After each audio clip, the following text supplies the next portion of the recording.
contoh dari guru dalam jabatan yaitu guru pegawai negeri sipil.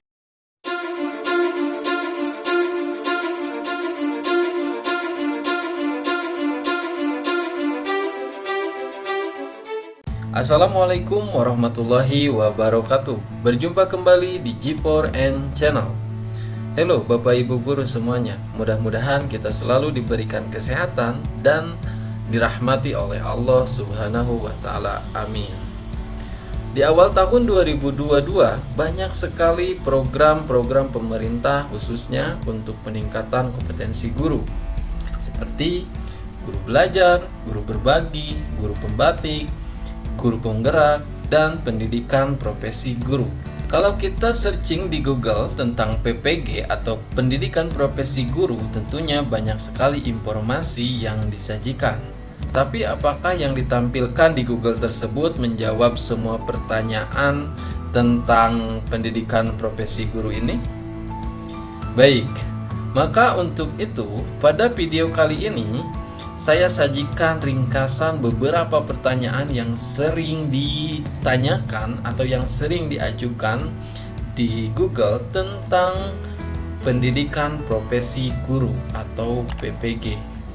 Sebelum masuk ke videonya, silakan Bapak Ibu guru like, comment, dan subscribe video ini. Pertanyaan yang sering ditanyakan yang pertama itu adalah, apa itu PPG? Program Pendidikan Profesi Guru atau PPG adalah program pendidikan yang diselenggarakan setelah program sarjana atau sarjana terapan untuk mendapatkan sertifikat pendidik. Pada pendidikan anak usia dini, jalur pendidikan formal, pendidikan dasar, dan atau pendidikan menengah. Definisi tentang PPG ini tercantum pada pasal 1 butir 5 Peraturan Menteri Riset Teknologi dan Pendidikan Tinggi nomor 55 tahun 2017 tentang standar pendidikan guru. Selanjutnya, pertanyaan yang sering ditanyakan adalah, apakah PPG guru itu penting? Jawabannya, penting sekali. Guru merupakan suatu profesi layaknya profesi lainnya. Oleh karena itu, agar dapat dikatakan profesional, maka guru perlu disertifikasi untuk menguasai 4 kompetensi, meliputi kompetensi pedagogik, kompetensi kepribadian, kompetensi sosial, dan kompetensi profesional. Sertifikasi guru dilaksanakan melalui pendidikan profesi guru atau PPG. Ini tercantum di Undang-Undang Nomor 14 Tahun 2005 tentang guru dan dosen. Pertanyaan selanjutnya yaitu, apa itu kompetensi pedagogik? Kompetensi pedagogik meliputi pertama, pemahaman terhadap peserta didik. Selanjutnya perancangan pembelajaran, selanjutnya pelaksanaan pembelajaran, dan yang terakhir perancangan dan pelaksanaan evaluasi belajar. Pemahaman terhadap peserta didik memiliki indikator, yaitu memahami peserta didik dengan memanfaatkan prinsip-prinsip perkembangan kognitif dan kepribadian dan mengidentifikasi bekal awal peserta didik. Selanjutnya, perancangan pembelajaran memiliki indikator memahami landasan kependidikan, menerapkan teori belajar dan pembelajaran, menentukan strategi pembelajaran berdasarkan karakteristik peserta didik, kompetensi yang ingin dicapai, dan materi ajar, serta menyusun rancangan pembelajaran berdasarkan strategi yang dipilih. Yang ketiga adalah pelaksanaan pembelajaran, memiliki indikator melaksanakan pembelajaran yang kondusif. Dan yang terakhir, perancangan dan pelaksanaan evaluasi hasil belajar, memiliki indikator yaitu merancang dan melaksanakan evaluasi atau sering disebut assessment, proses dan hasil belajar secara berkesinambungan dengan berbagai metode, menganalisis hasil evaluasi proses dan hasil belajar untuk menentukan tingkat ketentuan belajar, dan memanfaatkan hasil penilaian pembelajaran untuk perbaikan kualitas program pembelajaran secara umum. Pengembangan peserta didik untuk mengaktualisasikan berbagai potensi yang dimilikinya. Pertanyaan selanjutnya yaitu apa itu kompetensi profesional? Kompetensi profesional merupakan penguasaan materi pembelajaran secara luas dan mendalam, mencangkup penguasaan materi kurikulum, mata pelajaran di sekolah, dan substansi keilmuan yang menaungi materinya, serta penguasaan terhadap struktur dan metodologi keilmuannya. Adapun deskripsi dari menguasai substansi keilmuan yang terkait dengan bidang studi memiliki indikator, yaitu memahami materi ajar yang ada di dalam kurikulum sekolah, memahami struktur, konsep, dan metode keilmuan yang menaungi atau koheren dengan materi ajar, memahami hubungan konsep antar mata pelajaran terkait, dan menerapkan konsep-konsep keilmuan dan kehidupan sehari-hari.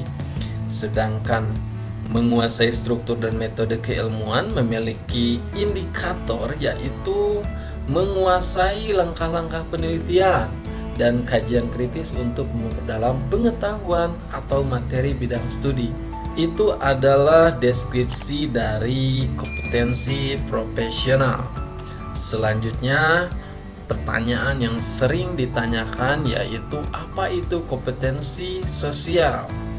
Kompetensi sosial merupakan kemampuan guru untuk berkomunikasi dan bergaul secara efektif dengan peserta didik, sesama pendidik, tenaga kependidikan, orang tua atau wali peserta didik, dan masyarakat sekitar.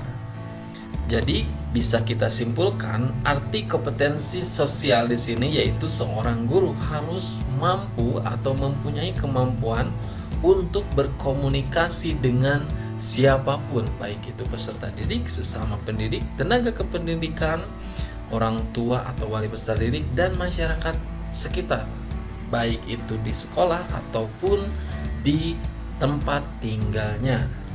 Untuk selanjutnya, pertanyaannya yaitu apa itu kompetensi kepribadian? Kompetensi kepribadian merupakan kemampuan personal yang mencerminkan kepribadian yang mantap, stabil, dewasa, arif, dan berwibawa, menjadi teladan bagi peserta didik dan berakhlak mulia. Kepribadian yang mantap dan stabil memiliki indikator yaitu bertindak sesuai dengan norma hukum, bertindak sesuai dengan norma sosial, bangga sebagai guru, dan memiliki konsistensi dalam bertindak sesuai dengan norma. Kepribadian yang dewasa memiliki indikator yaitu menampilkan kemandirian dalam bertindak sebagai pendidik dan memiliki etos kerja sebagai guru. Kepribadian yang arif memiliki indikator menampilkan tindakan yang didasarkan pada kemanfaatan peserta didik, sekolah, dan masyarakat, serta menunjukkan keterbukaan dalam berpikir dan bertindak. Kepribadian yang berwibawa memiliki indikator memiliki perilaku yang berpengaruh positif terhadap peserta didik tentunya, dan memiliki perilaku yang disegani. Akhlak mulia dan dapat menjadi teladan di sini memiliki indikator bertindak sesuai dengan norma religius. Yang pertama, iman dan takwa, jujur, ikhlas, dan suka menolong, dan memiliki perilaku yang diteladani peserta didik. Itu adalah arti kompetensi kepribadian secara luas yang harus dimiliki oleh seorang guru. Selanjutnya adalah apa dasar pelaksanaan PPG? Dasar utama pelaksanaan PPG atau sertifikasi adalah Undang-Undang Nomor 14 Tahun 2005 tentang Guru dan Dosen. Di sini dinyatakan di pasal 8, guru wajib memiliki kualifikasi akademik, kompetensi, sertifikat pendidik, serta sehat jasmani dan rohani, serta memiliki kemampuan untuk mewujudkan tujuan pendidikan nasional.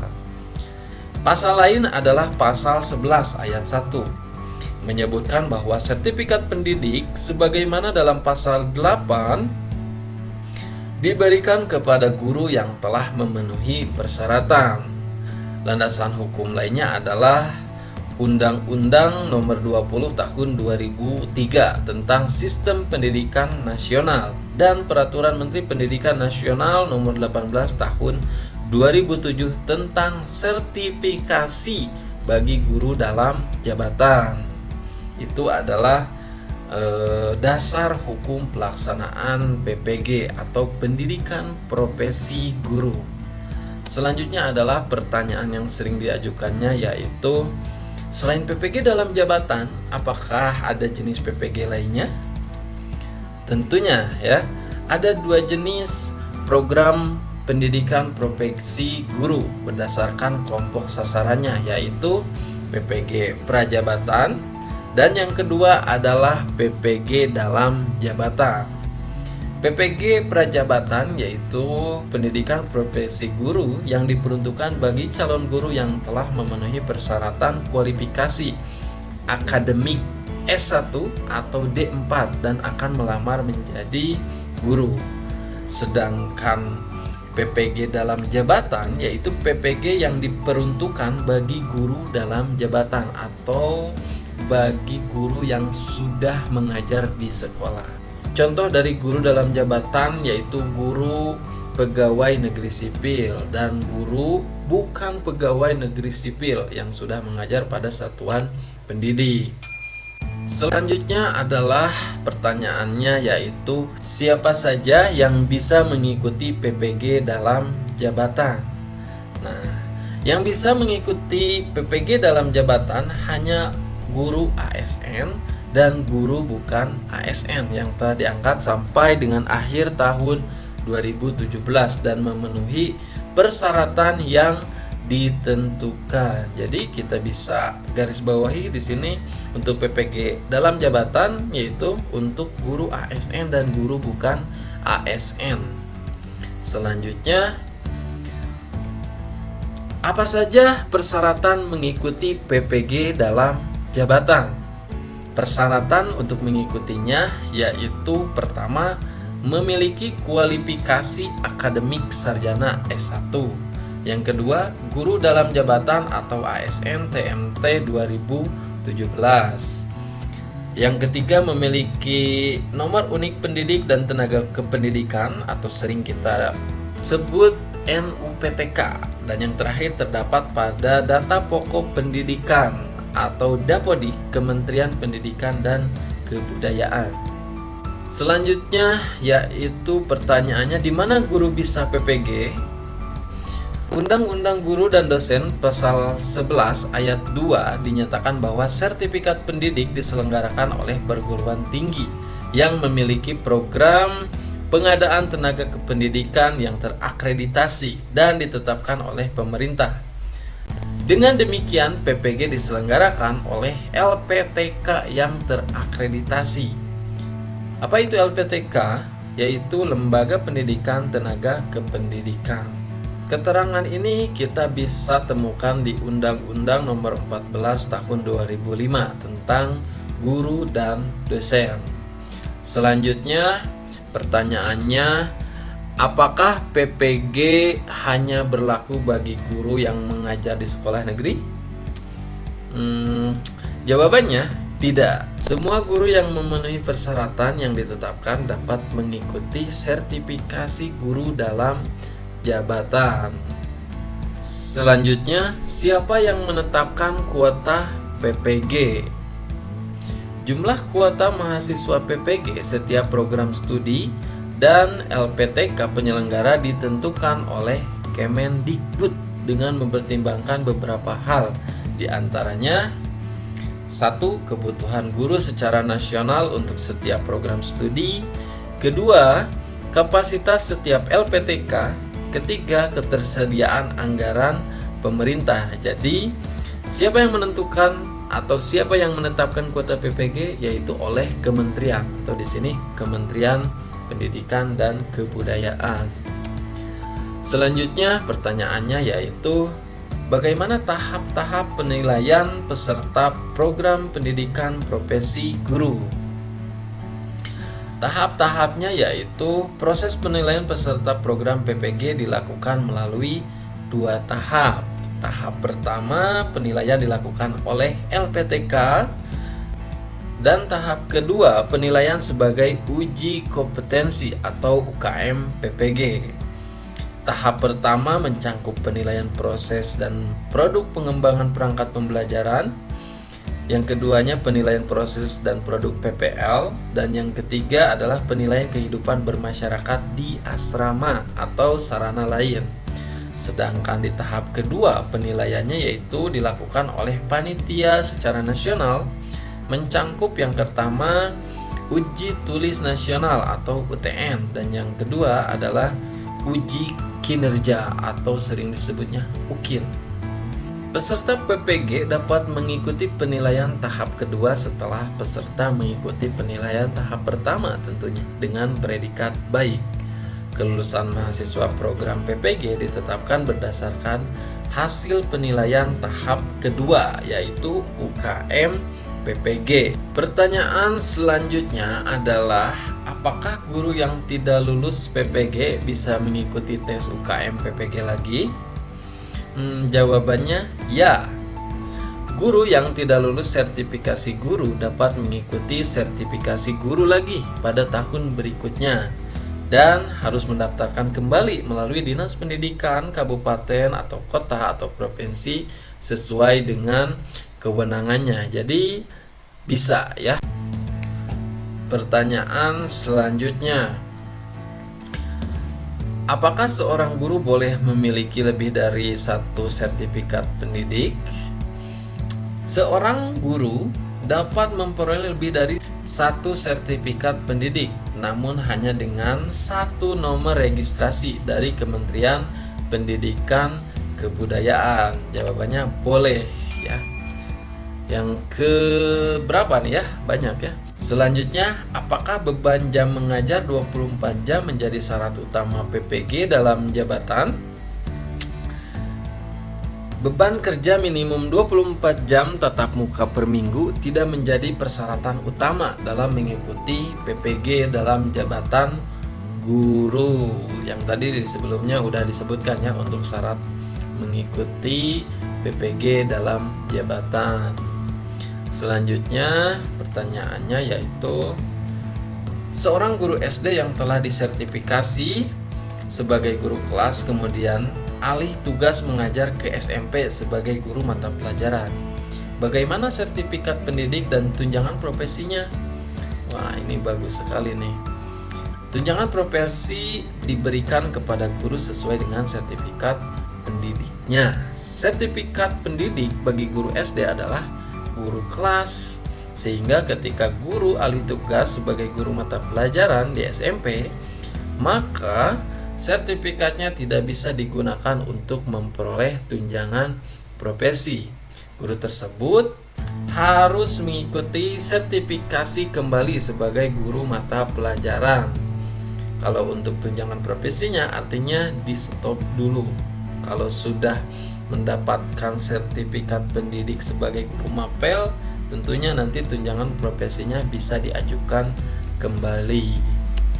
Selanjutnya yaitu guru mata pelajaran pada SMP pindah ke SMA dengan mata pelajaran yang sama. Bagaimana posisinya?